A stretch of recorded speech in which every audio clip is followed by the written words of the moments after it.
You got the raise, you're finally earning more, and somehow you're still broke, still stressed, still one emergency away from disaster. This isn't bad luck. This is the trap, and every dollar you chase makes it worse. The problem was never your income, it was your programming. And until you fix that, more money just amplifies the dysfunction. This content is for educational purposes only. It does not constitute financial advice. The goal here is understanding, not instruction. This video exposes why earning more never fixes financial stress. Why lottery winners go bankrupt, why athletes making millions retire broke, why your friend earning twice your salary is just as financially fragile as you are. The system sold you a lie. Get the degree, get the promotion, get the raise, and your problems disappear, except they don't. They multiply. By the end, you'll understand exactly why income is a multiplier, not a solution. Why behavior is everything and salary is almost nothing, and why the wealthiest people you'll never see aren't chasing income at all. Let's start with the lie you believed your entire life. More money solves money problems. This seems logical. If you're stressed because you can't pay bills, earning more should eliminate that stress.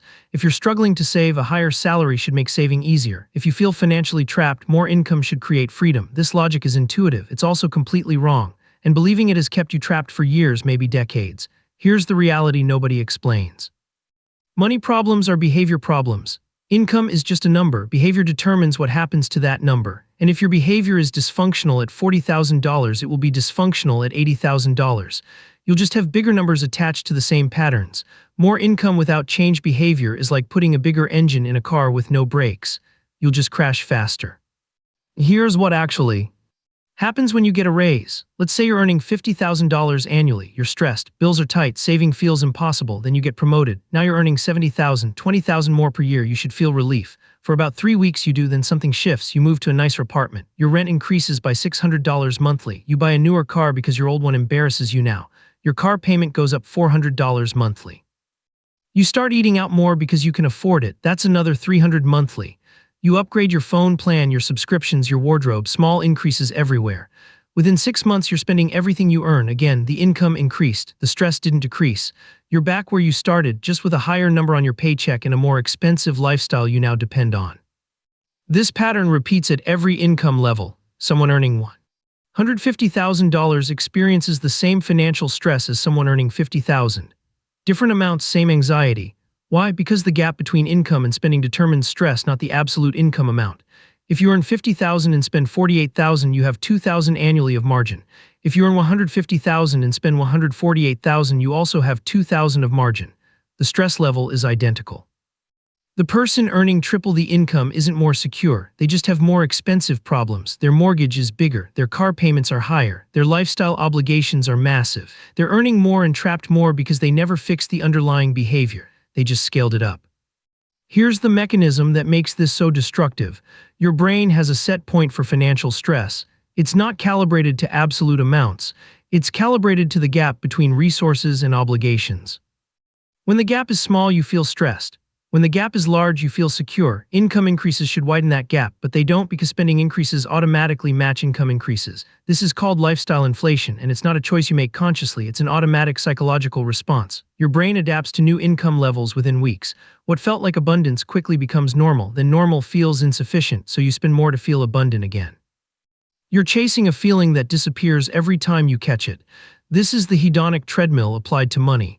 You're running faster, earning more, spending more, and never actually getting ahead because the gap stays the same. The cruel part is that society celebrates this dysfunction. You get the promotion, everyone congratulates you. You buy the nicer car, people admire your success. You move to the better neighborhood, your status rises. Every signal tells you you're winning. But financially, you're losing. You've increased your obligations without increasing your security. You've locked yourself into a more expensive lifestyle that requires continuous high income to maintain. One job loss, one health crisis, one recession, and everything collapses because you have no buffer. You traded flexibility for appearance. You sacrificed security for status. And everyone around you is making the same trade, so it feels normal. But normal is broke. Normal is trapped. Normal is working until you physically cannot anymore because you built a financial structure that requires your continuous labor to avoid catastrophe. Let me show you the math that proves income is irrelevant. Person A starts earning $40,000 annually at age 25. Every 5 years, they get a substantial raise. By age 45, they're earning $120,000, impressive career progression, but they increased their spending with every raise. At 25, they spent $38,000. 1,000 annually, saving 2,000. At 30, earning 60,000, spending 57,000, saving 3,000. At 35, earning 80,000, spending 76,000, saving 4,000. At 40, earning 100,000, spending 95,000, saving 5,000. At 45, earning 120,000, spending 114,000, saving 6,000. Over 20 years, they saved maybe $80,000 total. Their income tripled, their savings barely moved. They're earning 120,000 and have less financial security than they think because their obligations are enormous. They need that 120,000 to survive. They're trapped. Person B also starts at 40,000 at age 25. They also get raises over 20 years and end at 120,000 by 45. Identical income trajectory, but person B made one different decision. They capped their lifestyle at age 25 levels adjusted only for inflation. At 25, earning 40,000, spending 30,000, saving 10,000.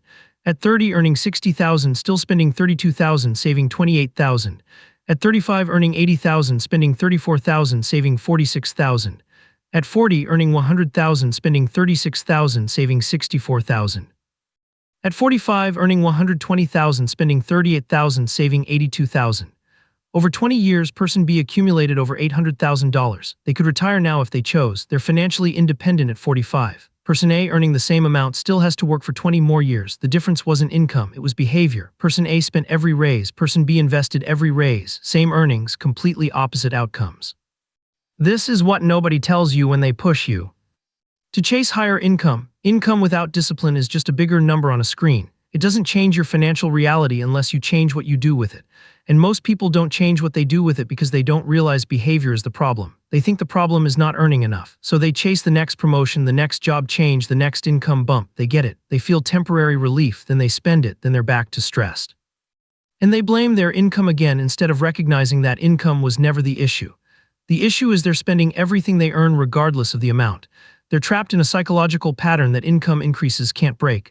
Only behavior change can break it, but behavior change is hard. Chasing income feels easier. So they keep chasing, keep earning more, keep spending more, and stay broke forever. Here's why this pattern is so hard to see while you're in it. Everyone around you is doing the same thing. Your coworkers get raises and upgrade their cars.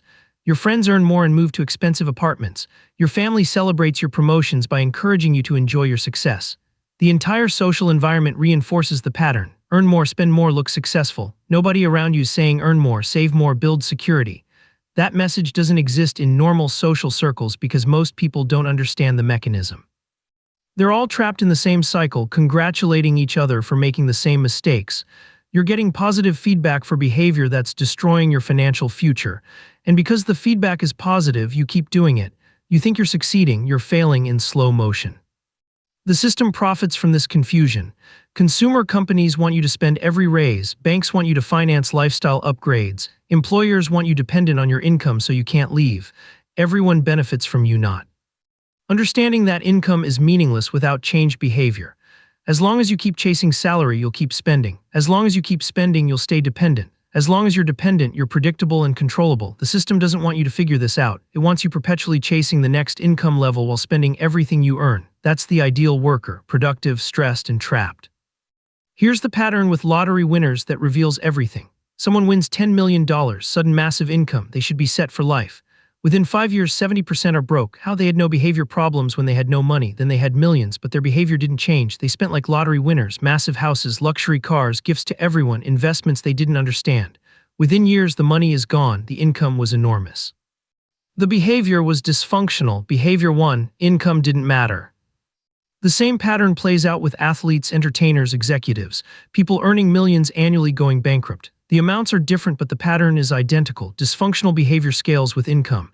If you can't manage 50,000, you can't manage 5 million. The income is irrelevant. The behavior is everything. Now let's look at the opposite pattern. People with modest incomes building substantial wealth. Teachers, librarians, janitors, people earning 30 to 60,000 annually retiring as millionaires. How? They never increased their lifestyle despite earning more over time. They lived on 40,000 while earning 60,000. They invested the difference. Over 30 years, that difference compounded into millions. Their income was modest. Their behavior was disciplined. Behavior 1. They built wealth quietly while higher earners stayed broke loudly. Nobody noticed them because they didn't look wealthy. They drove old cars. They lived in modest houses. They didn't broadcast success, but they had it. real security, real freedom. While their higher-earning peers were trapped, they were choosing how to spend their time because money was no longer a constraint. Here's what actually solves money problems, not income, behavior, specifically creating and maintaining a gap between income and spending regardless of how much you earn. That gap is your security, that gap is your freedom. That gap invested and compounded over time becomes wealth. The size of the gap matters more than the size of the income. Someone earning $40,000 with a $10,000 gap, 25% savings rate, is building wealth faster than someone earning $200,000 with a $10,000 gap, 5% savings rate. The absolute income is irrelevant. The percentage of income saved and invested is everything, and you control that percentage completely. You can't control your income easily. Raises take years, promotions are uncertain. You control your spending today, right now, this minute. You can decide to stop increasing lifestyle. You can decide to maintain current spending while income grows. You can create the gap that builds security. This is in your control. Income is largely not, yet everyone focuses on income and ignores behavior. The psychological shift required is simple to explain and difficult to execute. You must stop using income increases as permission to spend more. Every raise, every bonus, every unexpected income must be treated as an opportunity to widen the gap, not narrow it. Your brain will fight this. It will tell you that you deserve to enjoy your success, that you've worked hard and should reward yourself, that everyone else is upgrading so you should too. These are automatic thoughts generated by a brain that wants immediate pleasure. You must override them consciously and repeatedly until new automatic thoughts form. This isn't about deprivation, it's about priority. Do you want to feel temporarily successful through consumption, or do you want to be actually secure through accumulation? These are incompatible goals at most income levels. You must choose. Here's the timeline that shows how this choice compounds. Two people both earning $50,000 at age 25, both get identical raises over 30 years and earn $100,000 by age 55. Person A spends 95% of income throughout their career. Person B spends 70% and invests 30%. By age 55, person A has maybe $200,000 saved, still working, still stressed, still trapped. Person B has $2.4 million, financially independent, can retire now or work by choice. The difference in income was zero. The difference in spending was 25% of income. That 25% gap maintained for 30 years compounded into $2 million of difference in outcome. That's not income, that's behavior. Behavior is the only variable you actually control. Most people reach 50 and realize they've been playing the wrong game. They've spent decades chasing income while ignoring behavior. They're earning more than they ever imagined when they were 25, and they're just as financially stressed. More obligations, bigger mortgage, more expensive lifestyle, same anxiety. They finally understand that income wasn't the solution, but now they're 50, they've lost decades. They can't get the time back. The compound growth they could have had is gone. They're starting from almost zero with 15 years until retirement. This is avoidable, but only if you understand now, not at 50. Only if you reject the income-chasing narrative and focus on behavior instead. Only if you realize that the gap between earning and spending is the only number that actually matters. Here's the uncomfortable truth. If you're financially stressed right now, a raise won't fix it. You'll spend the raise within months and be stressed again. If you can't save 20% of your current income, you won't save 20% of double your current income. The percentage might drop further because higher income brings higher lifestyle expectations. You'll find new ways to spend, better restaurants, nicer vacations, premium everything. Your brain will justify each expense. You're earning more, you can afford it. But affording something and it being wise are completely different. You can afford to destroy your financial future. Most people do. They can afford the payments on everything they buy. They just can't afford the opportunity cost of not investing that money.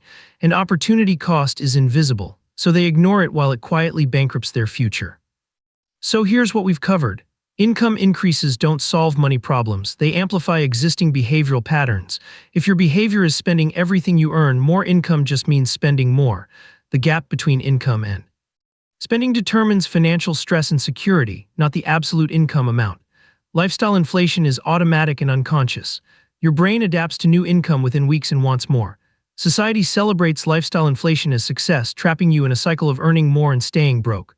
Person A and Person B earning identical amounts over 30 years end with $2 million difference in net worth based purely on spending behavior. Lottery winners and athletes with massive incomes go broke because behavior matters more than income. Modest earners with disciplined behavior build millions. The solution isn't earning more, it's creating and maintaining a gap between income and spending. That gap, invested and compounded, becomes wealth. You control spending today, you don't control future income. Yet everyone focuses on income and ignores the variable they actually control. This means if you're chasing raises and promotions thinking they'll fix your financial stress, stop, they won't. You'll get the raise, you'll feel temporary relief, then you'll spend it, then you'll be stressed again. This cycle will repeat until you either fix your behavior or run out of career runway. If you're at 50 still working because you need the income, you failed to fix behavior in your 20s and 30s. If you're at 30 still spending everything you earn, you're on track to be that 50-year-old. The path is predictable. Your current behavior extended over decades determines your future. If you don't like where that path leads, change behavior now, not after the next raise, now. The people who figure this out early win everything. They cap lifestyle young, they invest income growth, they build security while everyone else performs success. By 40 they're done, they have options. They can work because they want to, not because they have to. Their peers are still chasing income, still stressed, still trapped.